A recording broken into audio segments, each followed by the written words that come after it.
আজকে এমন একজন ব্যক্তিকে কষ্ট দিয়ে আমৃত্যু কারাগারে দিয়ে তাকে জেলখানার অন্ধকার কুটিরের ভেতর বন্দী করলেন। সত্যকে মিথ্যা বানাইয়া এমন এমন এমন মামলা দিয়ে পৃথিবীর জমিন থেকে বিদায় হয়ে গেলেন। বাংলাদেশ প্রধানমন্ত্রীর নিকটতম একজন আইনজীবী মাহবুবে আলম অ্যাটর্নি জেনারেল, উনি বিভিন্ন ভাষায় বিভিন্ন কায়দা বিভিন্ন যুক্তি বুদ্ধি দিয়ে আইনকে আজকে বিলুপ্ত করে দিয়ে আইনকে মানুষের হাত খেলার পুতুল বানাইয়া আজকে সোশ্যাল মিডিয়ার ভিতর থেকে উনি বিদায় হয়ে চলে গেলেন না, শুধু আল্লাহ রাব্বুল আলামিনের ডাকে সাড়া দিয়ে অন্ধকার কবরের যাত্রী হইয়া আল্লাহ রাব্বুল আলামিনের কাছে চলে গেলেন। আজকে এমন একজন ব্যক্তিকে কষ্ট দিয়ে আমৃত্যু কারাগারে দিয়ে তাকে জেলখানার অন্ধকার কুটিরের ভেতর বন্দী করলেন। আল্লাহ রাব্বুল আলামিন এই ব্যক্তিকে মৃত্যুর পর কবরের ভিতর যখন প্রশ্ন করবে, তোমার রবের নাম কি, তোমার দ্বীনের নাম কি, আর তোমার নবীর নাম কি, মাঝখানে যে কথা আমার আল্লাহ রাব্বুল আলামিন বলবেন তোমার দ্বীনের নাম কি। দ্বীন বলতে কি বুঝাইতে চাইছি আপনারা অনেকেই বুঝতে পেরেছেন। দ্বীন শুধু ইসলাম ধর্ম বললে হবে না, আমি ইসলাম ধর্মের লোক বললে হবে না, আপনাকে আমাকে ওই কথাটাই আমার মহান রব্বুল আলামিন শুনতে চাই। তুমি ইসলাম ধর্মের উপরে থাকিয়া ইসলাম ধর্মকে তুমি কতটুকু ভালোবেসেছো, আমার ধর্মকে পৃথিবীর জমিনে কতটুকু সম্মান ইজ্জত করেছো। আল্লাহ রাব্বুল আলামিনের এই ২ নাম্বার প্রশ্নের ভিতরে এই মাহবুবে আলম অ্যাটর্নি জেনারেল আটকায়া যাবে। এটা আমার কথা নয়, তামাম পৃথিবীর মানুষের অন্তরে অন্তরে যেই ব্যক্তির জন্য করে ঘৃণা জড়ো হয়ে আছে, আর প্রত্যেকটি মানুষ জানে যেই ব্যক্তি আজকে মৃত্যুবরণ করলো এই ব্যক্তিকে আইন কিভাবে আইনের ঘুরপ্যাচের ভিতর ফালাইয়া আইনকে হাতের পুতুল বানাইয়া আজকে সমাজের ভিতরে আইন নামে পবিত্র বস্তুকে বিনষ্ট করে দিয়েছে। আল্লাহ রাব্বুল আলামিনের বান্দারা, আল্লাহ রাব্বুল আলামিন এই পৃথিবীর বুকে মানুষকে কিছু সম্পদ কিছু ক্ষমতা দিয়েছেন। মানুষের সম্পদ আর ক্ষমতাকে আমার রব্বুল আলামিন শূন্য বিশূন্য করার জন্য করে এমন একটি আয়াত আমার মহান রব্বুল আলামিন পবিত্র কোরআন মাজিদের ভিতরে আল্লাহ রাব্বুল আলামিন নাজিল করেছেন, যে আয়াতটি প্রত্যেকটি মানুষের অন্তরে অন্তরে গাথা। আর এই আয়াতের আলোচনা প্রত্যেকটি মুমিন মুসলমান সহকারে বিশ্বের অনেক মুসলমান এই আয়াতের ব্যাখ্যাটা জানে।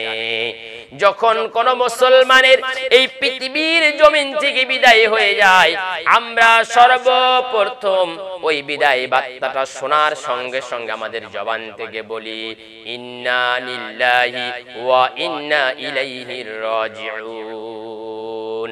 এই আয়াতের ব্যাখ্যা করে আমরা এই আয়াতটাকে আমাদের অন্তরের ভিতরে নাড়া দিয়ে উঠি, আর আমরা এই আয়াত দিয়ে মানুষদেরকে বুঝিয়ে দেই যে আমরা এই পৃথিবী থেকে বিদায় পথের যাত্রী, যার ভাই কর্তব্য যায় তোমরা যাও বা আমরা তোমার পেছনে পেছনে আসিতাছি। কিন্তু কোথায় যাবেন আর আপনি আর আমি তার পেছনে পেছনে কোথায় যাব, এমন একটি জায়গাতে আপনি আর আমি ধরা দিতে হবে যেই জায়গার ভিতরে আমার মহান রব্বুল আলামিনের হুকুম ছাড়া আর পৃথিবীর কোনো ক্ষমতা মানুষের চলবে না, মানুষের কোনো বুদ্ধি, মানুষের কোনো আইন, মানুষের কোনো প্রতিহিংসা চলবে না। এমন একটি ঘরের ভিতরে আমার মহান রব্বুল আলামিন আপনাকে আমাকে পাকড়াও করবে, যেই ঘরটি মানুষের নিকটতম ঘর, যেই ঘরটি হইল আপনার আমার জন্য করে 3.5 হাত কবর। ওই কবরের ভিতরে যদি কোনো আল্লাহওয়ালা বান্দা নেককার বান্দা না হয়ে যায়, যত বড়ই সে প্রভাবশালী হোক না কেন, যতই বুদ্ধিজীবী হোক না কেন, যতই সে ক্ষমতাধর হোক না কেন, আমার মহান রব্বুল আলামিন কিন্তু তাকে ছাড় দেবে না। কারণ এই জন্য ছাড় দেবে না, আমার মহান রব্বুল আলামিনের যদি ধর্ম, তার দ্বীন, তার নবীর অসম্মানে পৃথিবীর জমিনে হয়ে যায়, আমার মহান রব্বুল আলামিন কিন্তু পৃথিবীর কোন মানুষকে, কত নেতাকে আমার আল্লাহ তাআলা পরোয়া করে না। কারণ আমার মহান রব্বুল আলামিন যেই দিন যাকে ধরবে কঠিন ভাবে তাকে গ্রেফতার করবে, আমার মহান আল্লাহ তাআলা কঠিন ভাবে ধরবে। আজকে যেই ব্যক্তি পৃথিবীর জমিন থেকে বিদায় হয়ে গেল, ও দেশবাসী আপনারা সবাই লক্ষ্য করে দেখতেছেন, আজকে এমন একজন ব্যক্তি, তাকে এমন একটি আইনের পেছের ভিতর ফালায় রেখে গেলেন, কিন্তু আল্লাহ রাব্বুল আলামিনের কত বড় শান আর মহিমা, ওই ব্যক্তি আজও পৃথিবীর জমিনে আমার মহান রব্বুল আলামিনের ইচ্ছায় জীবিত আছেন।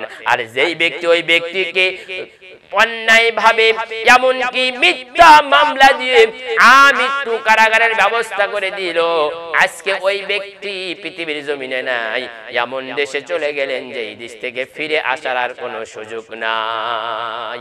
এটাই হলো দুনিয়া, আর এটাই হলো আমার মহান রব্বুল আলামিনের খেলা। কারণ যদি মানুষ নিজেকে এত বড় মনে করে, মানুষের ক্ষমতা যদি চূড়ায় উঠে যায়, মানুষ যদি মনে করে যে আমরা এমন ভাবে দিন এবং দিনের কাজে না করে আমরা সামান্য মানুষ দেখানো কিছু কাজকর্ম করে আমরা ইসলামের ক্ষতি করে যাব, আর ওই কবরের ভেতরে গেলে আল্লাহকে অবশ্যই তাকে মাফ করে দেবে। আল্লাহ মাফ করে দেবে না। কারণ যেই ব্যক্তি ধর্মের উপর থেকে ধর্মকে, আল্লাহ রাব্বুল আলামিনের ইসলাম ধর্ম, এই দ্বীনকে মানুষের মাঝে সুন্দরভাবে পৌঁছে দেওয়ার ব্যবস্থা করবে, সার্বিক সহযোগিতা করবে। কারণ আল্লাহ রাব্বুল আলামিন যতগুলো এই পৃথিবীতে ধর্ম দেখতেছেন, এই সবচেয়ে মনোনীত এবং দামি ধর্ম হইল ইসলাম। সেই ইসলামের যদি কেউ শত্রুতা করে, সে যেন ইসলামের শত্রুতা করলো না, সে যেন স্বয়ং মহান রব্বুল আলামিনের শত্রুতা করলো। আর মহান রব্বুল আলামিনের যারা শত্রুতা করবে, তাদেরকে কোনোভাবেই হুজুর আকরাম সাল্লাল্লাহু আলাইহি ওয়াসাল্লাম ওই কবরের মাঝে শাফায়াত করবেন বা রাসূলকে দেখে চিনবেন, এই সুযোগ থাকবে না।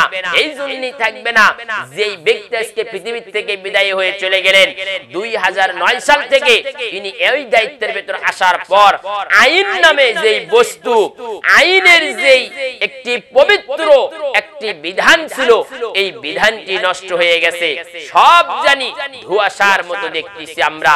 আল্লাহ রাব্বুল আলামিন আজকে বাংলাদেশের বুক থেকে কিছু কিছু মানুষকে বিদায় করে নেওয়ার মাধ্যমে আমার মহান রব্বুল আলামিনকে এখনো বোঝাইতে চাইতেছেন যে এখনো সময় আছে, তোমরা আল্লাহ রাব্বুল আলামিনের ভয় অন্তরের ভিতর নিয়ে তোমরা ইসলাম ধর্মকে এই বাংলার জমিনে প্রতিষ্ঠিত করো, এবং আমার যত হক্কানি বান্দা আছে এদেরকে তোমরা কোনোভাবে কষ্ট না দিয়ে তাদেরকে তোমরা ইজ্জত করো, সম্মান করো।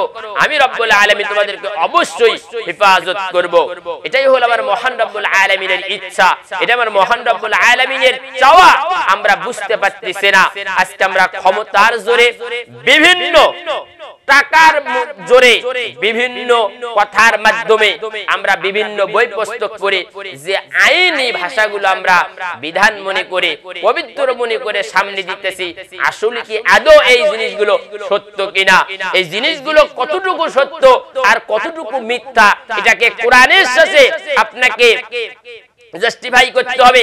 কোরআন কি বলে আর আপনার আইন কি বলে, এই দিকে লক্ষ্য করে যদি আপনি আগামীতে যদি চিন্তা ফিকির করে পথ চলেন, তাহলে অবশ্যই আমার মহান রব্বুল আলামিন আপনাকে আমাকে এই কঠিন যেই দুর্যোগ দুর্যোগ চলতেছে বাংলাদেশে সহ ওয়াল পৃথিবীর উপরে, যে মুসলমানদের উপরে আজকে নির্যাতন নিষ্পীড়িতভাবে চলতেছে, এই যে অন্যায় অত্যাচার, অবশ্যই আমার মহান রব্বুল আলামিন এই অন্যায় ওই নির্যাতন থেকে পুরা মুসলমান জাতিকে হেফাজত করবেন।